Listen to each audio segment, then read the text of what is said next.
চলুন এগিয়ে যাচ্ছি। কোন মেয়েকে বৌমা করবেন? যে মেয়ের মধ্যে কটা গুণ বলেছিলাম? কটা? 6টা গুণ কোরআনেই আছে, দেখেনি। মুসলিমাতিন, মুমিনাতিন, কানিতাতিন, তাইবাতিন, আবিদাতিন, সাইহাতিন, সাইয়্যিবাতিন ওয়া আবকারা। রেফারেন্সটা কোথায় আছে? 28 নম্বর পারা বা খণ্ডে 19 নম্বর পৃষ্ঠা 11 নম্বর লাইনে সূরার নাম সূরা তাহরিমের 5 নম্বর আয়াত বা বাক্যতে। 1 নম্বর হলো মেয়েটি যারা মুসলমান তাদেরকে বলছি, আপনি যদি মুসলিম হন কোন মেয়েকে বৌমা করবেন? 1 নম্বর মেয়েটি মুসলমান কিনা খবর নেবেন। 2 নম্বর মেয়েটি মুমিনাতিন বিশ্বাসী মেয়ে কিনা খবর নেবেন। 3 নম্বরটা খুব ইম্পর্টেন্ট, কানিতাতিন আনুগত্যশীলা মেয়ে কিনা খবর নেবেন। দূর থেকে খবর নিয়ে দেখবেন মেয়েটি ওর বাপ আর মাকে ভক্তি শ্রদ্ধা করে কিনা খবর নেবেন। দূর থেকে সঠিক তথ্য যদি পেয়ে যান মেয়েটি ওর বাপ আর মাকে ভক্তি শ্রদ্ধা করে না, খবরদার যত সুন্দরী মেয়ে হোক, যত এডুকেটেড পারসন হোক, ওম্যান হোক, আপনি দয়া করে ওই মেয়েকে বৌমা করবেন না। কেন? ও নিজের বাম্মাকে ভক্তি শ্রদ্ধা করে না, তোমার বাম্মার পাতে সহজে এক থালা ভাত দিতে চাইবে না। শুনে নিন, বর্তমান পরিস্থিতি দিকে লক্ষ্য রেখে বলছি, এই বর্তমান সময়ে বেশিরভাগ মেয়ের সংসার নষ্ট হয় মেয়ের মায়ের কান ভাঙানিতে। ঠিক না বেঠিক? যে মেয়ের মা যত বেশি চালাক, ওই মেয়ের কপালে তত তাড়াতাড়ি তলা। এজন্য মেয়ের মায়েদের দিকে বলছি, অনুরোধ করে মায়েরা, আপনি মেয়ের মা হয়ে কোনোদিন ছেলের মায়ের সঙ্গে টেক্কা দিতে যাবেন না। কেন জানেন? আপনি কি জিনিস পেটে রেখেছিলেন 10 মাস 10 দিন, 2.5 বছর দুধ পান করিয়েছেন, আর 17 বছর আপনার কাছে রেখে 18 বছরের মাথায় তাকে অন্যের হাতে তুলে দিয়েছেন। আপনি বস্তুটা খুব ভালোই বোঝেন। সুতরাং না বুঝে মেয়ের কথা শুনে বধূ নির্যাতন কেস করতে না গিয়ে অন্তত জামাইয়ের কথাটা একটু দয়া করে শুনবেন। আমার ভাষা বুঝতে পারছেন? চলো এবারে আসছি, ছোট্ট একটি উদাহরণ দিচ্ছি, শুনলে চমকে যাবেন আপনারা। মুহাম্মদ সাল্লাল্লাহু আলাইহি সাল্লাম একদিন বলছেন, তোমাদের বাড়িতে কয় শ্রেণীর নারী আছে? তো সাহাবীরা বা সঙ্গীরা বললেন, হে নবী, আমাদের বাড়িতে 4 শ্রেণীর মেয়ে ছেলে আছে। কয় শ্রেণীর? 4 শ্রেণীর মেয়ে ছেলে আছে। আপনাদেরকেও বলছি, আপনাদের বাড়িতে 4 শ্রেণীর মেয়ে ছেলে আছে, আমারও বাড়িতে আছে। কি কি? কে কে? মা, বোন, মেয়ে, বউ। মা, বোন, মেয়ে, বউ, এই 4 শ্রেণীর মহিলা আছে আমার আপনার বাড়িতে। আপনি কি করে বুঝবেন আপনার মা, বোন, মেয়ে, বউ জান্নাতি না জাহান্নামী? কি করে বুঝবেন আপনারা? শুনে নিন, মুহাম্মদ সাল্লাল্লাহু আলাইহি সাল্লাম বললেন, শোনো, তোমরা কি করে বুঝবে তোমার মা, বোন, মেয়ে, বউ জান্নাতি না জাহান্নামী? তখন সাহাবীরা সঙ্গীরা বললেন, আল্লাহ এবং তার রাসূল খুব ভালো জানেন, আপনি যদি আমাদের বলে দেন তাহলে আমরা একটু শিখে নিই। শুনে নিন, আপনাদেরকে আমি অনুরোধ করে বলে যাচ্ছি, আজ আপনারা বাড়ি যাবেন, বাড়ি যাবার পরে কি করে বুঝবেন আপনার মা একজন জান্নাতি নারী? আপনি কি করে বুঝবেন আপনার স্ত্রী একজন জান্নাতি নারী? আপনি কি করে বুঝবেন আপনার মেয়ে একজন জান্নাতি নারী? চলুন শুনে নিন, আল্লাহর নবী বলেছেন, এই 6টা গুণ যে মেয়ের মধ্যে থাকবে, 6টা গুণ যে মেয়ের মধ্যে থাকবে, ওই মেয়ে ছেলে যত নামাজ পড়ুক, রোজা রাখুক, জাহান্নামী জাহান্নামী জাহান্নামী। 6টা গুণ কি কি? একটু দয়া করে শুনে যান অন্তত। 1 নাম্বার নবীজি বললেন, ওই মেয়ে ছেলে নরকে যাবে, জাহান্নামায় যাবে, নামাজ পড়ে রোজা রেখেও জাহান্নামায় যাবে, যে মেয়ে ছেলে তার স্বামীর সঙ্গে মেজাজ দিয়ে কথা বলে। অনেক মা বোন আছে দেখবেন, পাড়ার লোকের সঙ্গে কথা বলে মিষ্টি ভাষায়, আর স্বামীর সঙ্গে যখন কথা বলে মেজাজ দিয়ে কথা বলে। যে নারী তার স্বামীর সঙ্গে মেজাজ দিয়ে কথা বলে, ওই নারী যত নামাজ পড়ুক, ধর্মের কাজ করুক, ও নারী নরকবাসিনী, জাহান্নামী জাহান্নামী জাহান্নামী। আজ আপনি বাড়ি যাবেন, এই অভ্যাসটি যদি আপনার মায়ের মধ্যে থাকে, দয়া করে মায়ের হাত দুটো ধরে আপনি বলবেন, যদি সত্যিকারের সন্তান হয়ে থাকেন, মায়ের হাত দুটো ধরে বলবেন, বলবেন, মা মা দয়া করে তুমি নরক বা জাহান্নামটাকে কিনে নিও না, আব্বার সঙ্গে মেজাজ দিয়ে কথা বলো না। এইটুকু যদি বলতে না পারেন, আপনি কিসের শ্রোতা হয়েছেন? আপনার নামাজ রোজা হজ কিছু কবুল হবে না। মনে রাখবেন, একজন নারী জাহান্নামায় যাবে, নরকে যাবে, চারজন পুরুষকে সঙ্গে নিয়ে যাবে। কে কে? এক নাম্বার তার পিতা, দু নাম্বার তার ভাই বা দাদা, তিন নাম্বার তার স্বামী, চার নাম্বার তার পেটের ছেলে। আপনারা আপনি এই চারজনের বাইরে আছে কি?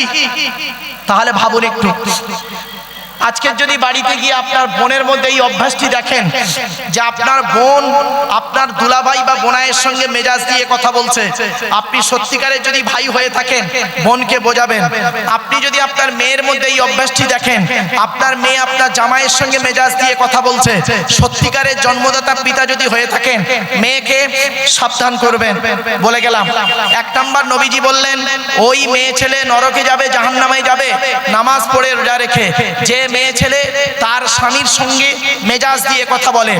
দুই নাম্বার, ওই মেয়ে ছেলে নরকে যাবে, জাহান্নামায় যাবে নামাজ পড়ে রোজা রেখে।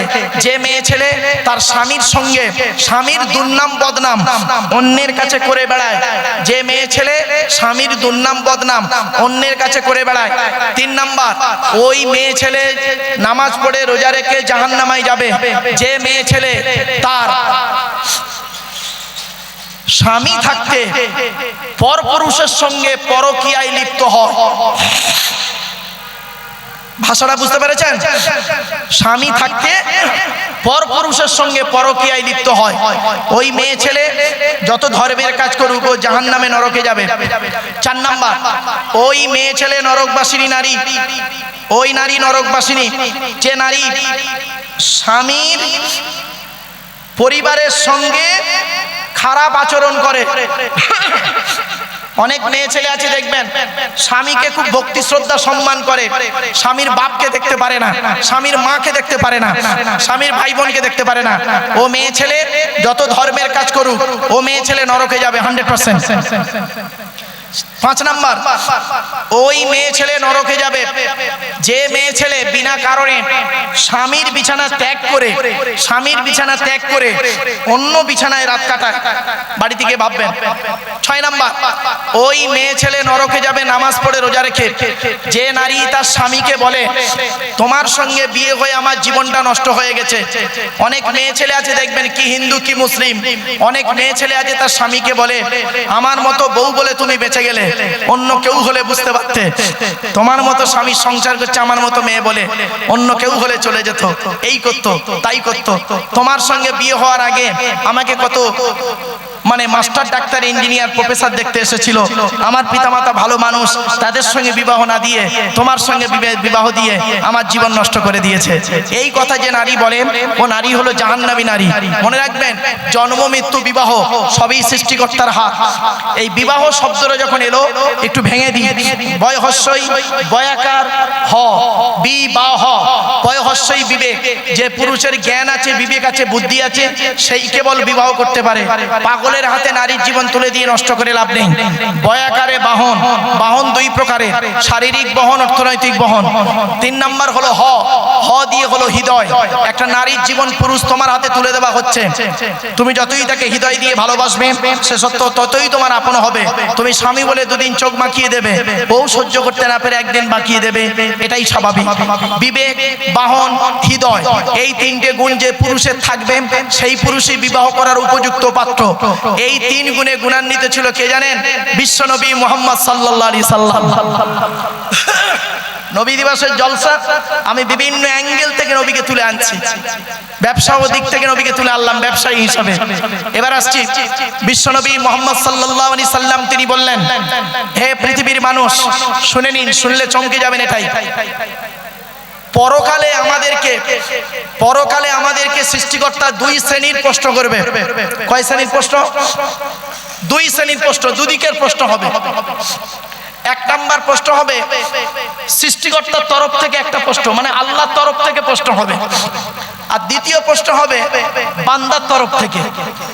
আল্লাহর তরফ থেকে যে প্রশ্নগুলি হবে ওই প্রশ্নের উত্তরে সৃষ্টিকর্তা দয়াময় যদি দয়া করেন পার হয়ে যাব। কিন্তু বান্দার তরফ থেকে যে প্রশ্নগুলি হবে সহজে ছাড় পাবো না। চলুন একটু খুলে বলে দিই। আল্লাহর তরফ থেকে প্রশ্ন হবে, তুই আমাকে বিশ্বাস করেছিলিস? তুই নামাজ পড়েছিলিস? তুই রোজা রেখেছিলিস? অর্থ দিয়েছিলাম, হজ করেছিলিস? যাকাত দিয়েছিলিস? গরিবের দান করেছিলিস? তা আপনি কি বলবেন? আমি কি বলবো? মাঝে মাঝে করেছি, মাঝে মাঝে করিনি, মাঝে মাঝে করেছি, মাঝে মাঝে করিনি। দয়াময় আপনি, দয়ালু, দয়াবান, আজকে যদি মাফ করেন তো আমি পার, নইলে বাধা পড়ে গেলাম। তো সৃষ্টিকর্তা সেদিন ইচ্ছা করলে আপনাকে মাফ করে দিতে পারেন, কারণ তিনি নিজেই বলেছেন, কোরআনে আছে, ইন্নাল্লাহা লা ইয়াগফিরু আন ইউশরাকা বিহি ওয়া ইয়াগফিরু মা দুনা যালিকা লিমান ইয়াশা। সৃষ্টিকর্তা আল্লাহ বলেছেন, নিশ্চয়ই আল্লাহ পাক শিরককারীর গুনাহ মাফ করবে না, অন্যান্য গুনাহগুলো মাফ করলে করতে পারেন। যাই হোক, আল্লাহর তরফের প্রশ্ন আমরা কোন রকম পার হয়ে যাব। ধরা আমরা পড়ব বান্দার তরফের প্রশ্ন। বান্দার তরফ থেকে 10 রকমের প্রশ্ন হবে। করকম 10 রকমের প্রশ্ন। যারা ক্যামেরা করছেন ভালো করে করে নিন। হায়াত মৌতের ব্যাপার, যেদিন আল্লাহ তুলে নেবে তারপরেও এগুলো বাঁচবে, যদি বাঁচায় এগুলো লক্ষ্য রাখবেন। 10 রকমের প্রশ্ন হবে। একজন পুরুষকে কিয়ামতের মাঠে 10 রকমের প্রশ্ন হবে। এই 10 রকমের প্রশ্নের উত্তর কদমগাছির মানুষ দিতে পারেন কি দেখব। চলুন দেখি। 1 নম্বর প্রশ্ন হবে, আল্লাহ বলবেন, পৃথিবীতে স্বামী হিসাবে কতটা দায়িত্ব পালন করেছিস? 1 নম্বর প্রশ্ন। স্বামী হিসাবে কি দায়িত্ব পালন করেছেন আপনি? স্বামী হিসাবে নবীজি বলেছেন, প্রত্যেকটা স্বামীর দায়িত্ব হলো স্ত্রীর উপরে 17টা শিক্ষা দান করা। কটা দিয়েছেন শিক্ষা স্ত্রীকে? একটাও তো দেননি, একটাও তো শিক্ষা দেননি স্ত্রীকে। 17টা শিক্ষা দিতে হবে স্ত্রীকে। 1 নম্বর নবীজি বলেছেন, শুনে নিন, এই স্বামীরা তোমরা তোমাদের স্ত্রীদেরকে এই শিক্ষা দেবে, স্বামী স্ত্রী যখন কথাবার্তা বলবে একে অপরকে সালাম দেওয়া নেওয়া করবে, আল্লাহর রহমত, মহব্বত, ভালোবাসা আল্লাহ বাড়িয়ে দেবে। স্ত্রীকে সালাম দিয়েছেন, দেবেন, প্র্যাকটিস করুন। 2 নম্বর বলা হয়েছে, এই স্বামীরা তোমরা তোমাদের স্ত্রীদেরকে এই শিক্ষা দেবে, তারা যেন কোনোদিন কাবা শরীফের দিকে মুখ করে থুতু যেন না ফেলে। 3 নম্বরে বলা হয়েছে, তোমরা তোমাদের স্ত্রীদেরকে এই শিক্ষা দেবে, তারা যেন কোনোদিন কাবা শরীফের দিকে মুখ করে পেশাব পায়খানা যেন না ফেলে। 4 নম্বরে বলা হয়েছে, তোমরা তোমাদের স্ত্রীদেরকে এই শিক্ষা দেবে, তারা যেন কোনোদিন কাবা শরীফের পেছন ফিরে যেন পেশাব পায়খানা যেন না ফেলে। 5 নম্বরে বলা হয়েছে, তোমরা তোমাদের স্ত্রীদেরকে এই শিক্ষা দেবে, তারা যেন কোনোদিন গোসলখানায়, বাথরুমে, গোসলখানায় যেন পেশাব যেন না ফেলে। 6 নম্বরে বলা হয়েছে, তোমরা তোমাদের স্ত্রীদেরকে এই শিক্ষা দেবে, তারা যেন কোনোদিন গোসলখানায় উলঙ্গ অবস্থায় গোসল যেন না করে। তারপরে বলা হয়েছে, তোমরা তোমাদের স্ত্রীদেরকে এই শিক্ষা দেবে, তারা যেন কোনোদিন হাতের চুড়ি, কি বলে, হাতের চুড়ি তারা যেন কোনোদিন দুটো ব্যবহার যেন না করে। মা বোনেরা শুনে নিন, আপনাদের বলে যাচ্ছি, আপনি আজকের আপনার স্ত্রীকে গিয়ে বলবেন, এক হাতে একটা চুড়ি পরতে, এক হাতে দুটো চুড়ি পরতে মুহাম্মদ সাল্লাল্লাহু আলাইহি ওয়াসাল্লাম নিষেধ করেছেন। এটা স্বামীর দায়িত্ব। এরপরে বলা হয়েছে, এই স্বামীরা তোমরা তোমাদের স্ত্রীদেরকে এই শিক্ষা দেবে, নামাজের শিক্ষা দেবে, তোমরা তোমাদের স্ত্রীদেরকে ভাষা শিক্ষা দেবে, তোমরা তোমাদের স্ত্রীদেরকে কি কোরআনের শিক্ষা দেবে, তোমরা তোমাদের স্ত্রীদের সঙ্গে ভালো আচরণ করবে, স্ত্রীর পিতামাতার গালি দেবে না। স্ত্রীর পিতামাতার গালি দেওয়া হলো হারাম, হারাম, হারাম। স্ত্রীর পিতামাতাকে শ্বশুর শাশুড়ি গালি দেওয়া হলো হারাম। তাই আপনাদেরকে আমি অনুরোধ করে বলে যাচ্ছি, এগুলো একটু ফলো করো। এরপরে বলা হয়েছে, তোমরা তোমাদের স্ত্রীদেরকে এই শিক্ষা দেবে, তারা যেন কোনোদিন মাথার বালিশ তারা যেন কোনোদিন দুটো ব্যবহার যেন না করে। স্বামী স্ত্রী যখন ঘুমাবে একটি মাত্র লম্বা বালিশে মাথা রেখে ঘুমাবে। স্বামী স্ত্রী যদি এক বালিশে মাথা রেখে ঘুমায়, আল্লাহর রহমত, মহব্বত, ভালোবাসা আল্লাহ বাড়িয়ে দেবে। এরপরে বলা হয়েছে, এই স্বামীরা তোমরা তোমাদের স্ত্রীদের সঙ্গে মাঝে মাঝে বেড়াতে বেরোবে। স্ত্রীকে নিয়ে বেড়াতে যাওয়া সুন্নাহ। আল্লাহর নবী বলেছেন, তুমি তোমার স্ত্রীকে নিয়ে বেড়াতে বেরো। আপনি কোথায় আছেন? পরের স্ত্রীকে নিয়ে বেড়াতে বেরোলে খুব ভালো লাগে, নিজের স্ত্রীকে নিয়ে বাড়িয়ে বেরোতে খুব ভালো লাগে না। এজন্য মনে রাখবেন, আমি একটা কথা বলে থাকি প্রায় সময়, শয়তানের চক্করে হালাল বস্তুতে মজা কম, হারাম বস্তুতে মজা বেশি। আল্লাহর রহমতের দুনিয়াতে হালাল বস্তুতে ডবল মজা, হারাম বস্তুতে মজাই নেই। ভাষাটা বুঝতে পারলেন? বাড়ি থেকে ভাববেন, নিজের ঘরের স্ত্রী রয়েছে অত সুন্দরী, নিজের স্ত্রীর প্রতি ভালোবাসা কমে গেছে, কাজের মেয়েটার প্রতি মহব্বতটা বেড়ে গেছে। বাড়ি থেকে ভাববেন এই কথাগুলি। চলুন এগিয়ে যাচ্ছি। এরপরে বলা হয়েছে মুহাম্মদ সাল্লাল্লাহু আলাইহি সাল্লাম বললেন, তোমরা যেমন খাবে স্ত্রীকে তেমন খাওয়াবে, তোমরা যেমন পরবে স্ত্রীকে তেমন পরাবে। তাহলে প্যান্ট গেঞ্জি পরাতে যাবেন না। শুধু তাই নয়, এরপরে নবীজি বলেছেন তোমরা কি করবে, স্ত্রীদের কাজের সহযোগিতা করবে, স্ত্রীদের কাজের সহযোগিতা করবে। চলো তাহলে এক নাম্বার হলো স্বামী হিসাবে কতটা দায়িত্ব পালন করেছেন, কিয়ামতের মাঠে আল্লাহ আপনাকে ধরবে। দুই নাম্বার হলো পিতা হিসাবে কতটা দায়িত্ব পালন করেছেন। পিতা হিসাবে জন্ম দিলেই বাপ হওয়া যায় না, পেটে ধরলে মা হওয়া যায় না। তিন নাম্বার ছেলে হিসাবে কতটা দায়িত্ব পালন করেছেন, পিতামাতার সেবা যত্ন করেননি, নিজের শ্বশুর শাশুড়ির খুব ভক্তি করেছেন, ভালো জামাই হতে পেরেছেন, ভালো সন্তান হতে পারেননি। আমি আপনাদের বলে যাচ্ছি, ভালো সন্তান হন, ভালো পুত্র হন, ভালো জামাই হওয়ার আগে। আমরা ভালো জামাই হতে পেরেছি, ভালো পুত্র হতে পারিনি। আমার ভাষাগুলি বুঝুন। চলুন একটু এগিয়ে যাই। এরপরে আসছি, এক নাম্বার হলো স্বামী হিসাবে কতটা দায়িত্ব পালন করেছেন আপনি। দুই নাম্বার বাড়ি থেকে ভাববেন। দুই নাম্বার হলো পিতা হিসাবে কতটা দায়িত্ব পালন করেছেন। আল্লাহর নবী বলেছেন প্রত্যেক পিতামাতার দায়িত্ব হলো ছেলে মেয়ের উপরে তিনটি। আল্লাহর নবী বলেছেন, আমি বলি নাই, হাক্কুল ওয়ালিদি আলাল ওয়ালাদি সালাসাতু আশিয়া। আল্লাহর নবী বলেছেন প্রত্যেক পিতামাতার দায়িত্ব, ছেলে মেয়ের দায়িত্ব হলো ছেলে মেয়ের জন্য তিনটি। কি কি? ছেলে মেয়ের উপরে প্রত্যেক পিতামাতার দায়িত্ব তিনটি। কি কি? এক নাম্বার হলো আইয়াকসিনা ইসমাহু। নবীজি বললেন এই পিতামাতা ছেলে মেয়ে জন্মগ্রহণ করলে সুন্দর সুন্দর নাম রাখবে। দুই নাম্বার হলো ওয়াইজা ওয়ালাদা ওয়া ইউআল্লিমুহুল কিতাবা। ছেলে মেয়ে কথাবার্তা বলতে শিখলে তাকে কোরআনের শিক্ষা দেবে, লেখাপড়া শেখাবে। তিন নম্বরে বলা হয়েছে কি, ওয়াইদা বালাগা ওয়াইজাউ বিজাহু ইজা আদরাকা। ছেলে মেয়ে যখন প্রাপ্তবয়স্ক হয়ে যাবে, যৌবন তাদের যখন ফুটবে, পিতামাতার দায়িত্ব হলো সঠিক সময়ে পাত্র পাত্রী দেখে বিবাহের ব্যবস্থা করা। সঠিক সময়ে যদি আপনি আপনার ছেলেকে বিবাহ না দেন, ওই ছেলে মেয়ে যদি পাপ কাজে লিপ্ত হয়, ও নামাজি হাজী সাহেব মুফতি সাহেব, তোমার ছেলে মেয়ে যদি পাপ কাজে লিপ্ত হয়, ওই পাপের বোঝা তোমার ঘাড়েই পড়বে। মনে রাখবেন, একজন পুরুষ চারজনকে খুশি করলে জান্নাতি। কয়জন? একজন পুরুষ চারজনকে খুশি করলে জান্নাতি। একজন নারী তিনজনকে খুশি করলে জান্নাতি। একজন পুরুষ চারজনকে খুশি করতে হবে। কে কে? এক নাম্বার পুরুষ, আপনি আপনার রব আল্লাহকে খুশি করুন, অর্থাৎ কোরআন মোতাবেক জীবনযাপন করুন। দুই নাম্বার আপনি আপনার নবীকে খুশি করুন, অর্থাৎ নবীর হাদিস মোতাবেক জীবনযাপন করুন। তিন নাম্বার হলো আপনি আপনার হকের উপরে আপনি আপনার জন্মদাতা পিতাকে কি করুন, পিতার হক আদায় করুন। চার নম্বরে হলো আপনি আপনার মায়ের হক আদায় করুন, সেবা করুন, পিতামাতার সেবা যত্ন করুন। তাহলে একজন পুরুষ চারজনকে খুশি করতে হবে, আর একজন নারী তিনজনকে খুশি করলে জান্নাতি। এক নম্বর হলো কে? আপনি আপনার রব, মা বোন, আপনি আপনার রবকে খুশি করুন, নবী আল্লাহকে খুশি করুন, নবীকে খুশি করুন, আর আপনি আপনার হকের উপরে স্বামীকে খুশি রাখুন। এই তিনজনকে যদি কোনো নারী খুশি রাখে, আল্লাহ খুশি হয়ে যাবে। এজন্য আমি আপনাদের কাছে অনুরোধ করছি, আপনারা এই কথাগুলোকে একটু মূল্যায়ন করুন।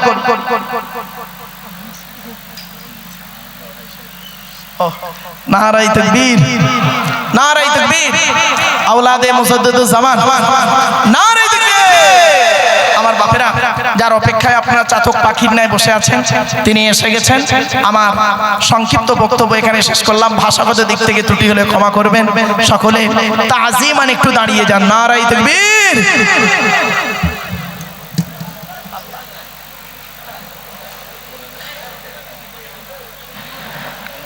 আলহামদুলিল্লাহ, আমরা এতক্ষণ ধরে জানার মুখ থেকে এত সুন্দর সুন্দর কোরআন ও হাদিস থেকে বায়ান শুনলাম। হুজুরের অসংখ্য ধন্যবাদ। হুজুর আসসালামু আমাদেরকে মুক্ত করেছেন। হুজুর এত সুন্দর বক্তব্য রেখেছে যেটা আমাদের হৃদয়ে গিয়েছে। আলহামদুলিল্লাহ, আল্লাহর দরবারে এর জন্য আমরা লাখ কোটি শুকরিয়া আদায় করি।